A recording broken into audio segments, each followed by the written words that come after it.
ಆ ನಂಜೇಗೌಡನ ಎತ್ತುಗಳ ಶರ್ತಿಗಿನಲ್ಲಿ ಫಸ್ಟ್ ಬರ್ತಾ ಇದ್ದವು. ಈಗ ನಮ್ಮ ಎತ್ತುಗಳು ಪ್ರಥಮ ಸ್ಥಾನದಲ್ಲಿ ಬಂದಿದ್ದಾವೆ ಎಂದರೆ ನಮ್ಮ ಮೇಲೆ ಕೆಂಡ ಕಾರುತ್ತಾನೆ ಆ ಬಂಡಗೌಡ. ಒಂದು ವೇಳೆ ಆ ಗೌಡ ನಮ್ಮ ಮನೆತನದ ಮೇಲೆ ಕೆಂಡ ಕಾರಿದ್ದೆ ನಿಜವಾದರೆ ಅವನ ರುಂಡ ಹಾರಿಸಿ ಬಿಡುತ್ತಾನೋ ಈ ನಿನ್ನ ತಮ್ಮ ಗಜೇಂದ್ರ. ಮುಚ್ಚು ಬಾಯ್, ಮುಚ್ಚರಂತೆ ಮಾತನಾಡುವ. ನೋಡಪ್ಪ ಗಜೇಂದ್ರ, ನಮ್ಮಂತ ಬಡವರು ಬದುಕಬೇಕಾದರೆ ಶ್ರೀಮಂತರಿಗೆ ಶರಣಾಗಲೇಬೇಕು ತಮ್ಮ, ಶ್ರೀಮಂತರಿಗೆ ಶರಣಾಗಲೇಬೇಕು. ಅಣ್ಣ, ಸತ್ಯ ನ್ಯಾಯ ನೀತಿ ಧರ್ಮ ಇವುಗಳನ್ನೆಲ್ಲ ಮರೆತು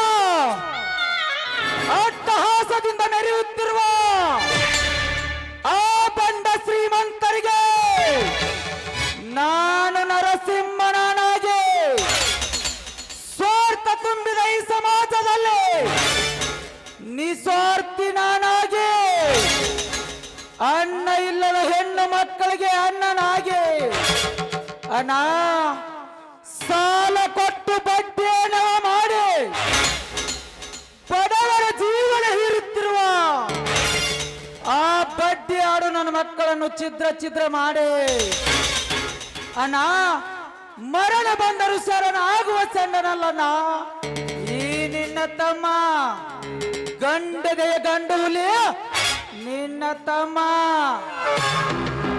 ನಿಜವಿದೆ ಮಾವ, ನನ್ನ ಗಂಡ ಆಡಿದ ಮಾತು. ಗಂಡು ಗಲಿ ಪುಂಡ ಹುಲಿಯಂತೆ ಮೆರೆಯುವ ನನ್ನ ಗಂಡನನ್ನು ಹೆದರಿಸುವ ಗಂಡು ಈ ಭೂಮಿ ಮೇಲೆ ಇನ್ನೂ ಹುಟ್ಟಿಲ್ಲ. ಸರೋಜ, ಯಾಕೆ ಬೇಕಮ್ಮ ನಮ್ಮಂತ ಬಡವರಿಗೆ ಗರ್ವದ ಮಾತು? ನಾವು ಸಮಾಧಾನದಿಂದ ಸಾಗಿದ್ರೆ ನಮ್ಮ ಬಾಳು ಸುಗಮವಾಗಿ ಸಾಗುವುದಮ್ಮ.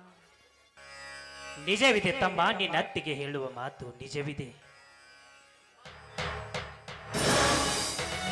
ಅಣ್ಣ ಅತ್ತಿಗೆ, ನಿಮ್ಮಿಬ್ಬರನ್ನು ಅರ್ಥ ಮಾಡಿಕೊಳ್ಳದೆ ವ್ಯರ್ಥ ಮಾತನಾಡಿ ತಪ್ಪು ಮಾಡಿಬಿಟ್ಟೆ. ದಯವಿಟ್ಟು ನನ್ನನ್ನು ಕ್ಷಮಿಸಿಬಿಡಿ. ಯಾಕೆ ಚಿಕ್ಕಪ್ಪ ಯಾರನ್ನು ಕ್ಷಮೆ ಕೇಳುತ್ತಾ ಇದ್ದೀಯಾ? ಬಾ ಕುಮಾರ, ಈಗ ಬಂದೇನಪ್ಪ. ತಪ್ಪು ಮಾಡಿದ್ದಕ್ಕಾಗಿ ನನ್ನ ಅಣ್ಣನೊಂದಿಗೆ ಕ್ಷಮೆ ಕೇಳುತ್ತಿದ್ದೇನೆ ಕುಮಾರ. ನೋಡಪ್ಪ, ದೊಡ್ಡವರ ವಿಷಯದಲ್ಲಿ ಚಿಕ್ಕವನಾಗಿ ತಲೆ ಹಾಕಬಾರ್ದು. ಮೊದಲು ಶಾಲೆಗೆ ಹೋಗು. ಅಮ್ಮ, ನಾನಿಂದು ಶಾಲೆಗೆ ಹೋಗೋದಿಲ್ಲ, ಏಕೆಂದರೆ ನಮ್ಮ ಊರಿನಲ್ಲಿ ಹೋಗ ಸಿದ್ದೇಶ್ವರ ಜಾತ್ರೆ ಇದೆ.